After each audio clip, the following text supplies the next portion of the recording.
പൊതുമേഖലാ സ്ഥാപനമായ കെൽപാമിലെ സാമ്പത്തിക ക്രമക്കേടുമായി ബന്ധപ്പെട്ട് അക്കൗണ്ട്സ് ഓഫീസർ ശ്രീലേഖയ്ക്ക് സസ്പെൻഷൻ.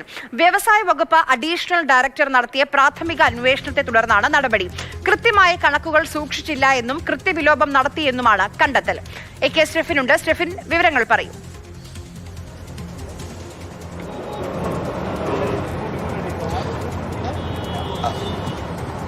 വ്യവസായ വകുപ്പ് അഡീഷണൽ ഡയറക്ടർ നടത്തിയ അന്വേഷണത്തിനൊടുവിലാണ് ഇത്തരത്തിലൊരു നടപടി ഉണ്ടായിരിക്കുന്നത്. കെൽപാമിൽ നമുക്കറിയാം, കഴിഞ്ഞ മെയ്യിലാണ് മാതൃഭൂമി ന്യൂസ് അവിടുത്തെ അഴിമതിയും അതോടൊപ്പം തന്നെ കെടുകാര്യസ്ഥയും തുറന്നു കാട്ടിക്കൊണ്ട് വാർത്ത ചെയ്തത്. അതിൻ്റെ അടിസ്ഥാനം 2 കോടി രൂപ സർക്കാർ ആ സ്ഥാപനത്തിന് ഗ്രാൻഡായി നൽകിയിരുന്നു. ആ ഗ്രാൻഡായി നൽകിയ പണം ഉപയോഗിച്ച് 1.5 ലക്ഷം പല സാധനങ്ങൾ വാങ്ങി. ആ സാധനങ്ങൾ പിന്നീട് 1.5 ലക്ഷം രൂപയ്ക്ക് ആക്രി വിലയ്ക്ക് മറിച്ചു വിറ്റ് കോടികളുടെ നഷ്ടമുണ്ടാക്കി എന്നുള്ളതായിരുന്നു കണ്ടെത്തൽ. വ്യവസായ വകുപ്പ് ജില്ലാ സൂപ്രണ്ടിൻ്റെ നേതൃത്വത്തിലും അതോടൊപ്പം തന്നെ അവിടെ MD ആയി ചുമതലയേറ്റ SR വിനയകുമാറും ഇത്തരത്തിൽ കണ്ടെത്തൽ നടത്തിയിരുന്നു. അതിനെ തുടർന്ന് റിപ്പോർട്ട് സർക്കാരിന് സമർപ്പിക്കുകയും ചെയ്തു. നമ്മുടെ വാർത്ത കൂടി പുറത്തു വന്നതോടുകൂടിയാണ് അവിടുത്തെ ചെയർമാൻ S സുരേഷിനെ മാറ്റിയത്.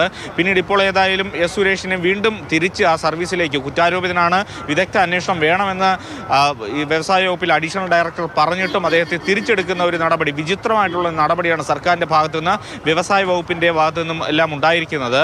ഇപ്പോൾ ഏതായാലും അന്വേഷണത്തിന് ഒടുവിൽ ഈ അക്കൗണ്ട്സ് ഓഫീസറായിട്ടുള്ള ശ്രീലേഖ ഈ അക്കൗണ്ടിൽ തിരിമറി നടത്തിയെന്നുള്ള കണ്ടെത്തലിനെ തുടർന്ന് സസ്പെൻഡ് ചെയ്തിട്ടുണ്ട്. ഇനി എന്ത് തുടർ നടപടി വരുമെന്നുള്ളതാണ് കാണേണ്ടത്. ഒപ്പം തന്നെ ഈ അതിവിചിത്രമായൊരു നടപടി ഈ കെൽപാമുമായി ബന്ധപ്പെട്ട് ഉയർന്നത് എന്തെന്നാൽ, ഈ അഴിമതി കണ്ടെത്തിയ MD ആയിട്ടുള്ള SR വിനയകുമാർ, അദ്ദേഹം കോടിയേരി ബാലകൃഷ്ണൻ്റെ ഭാര്യ സഹോദരൻ കൂടിയാണ്.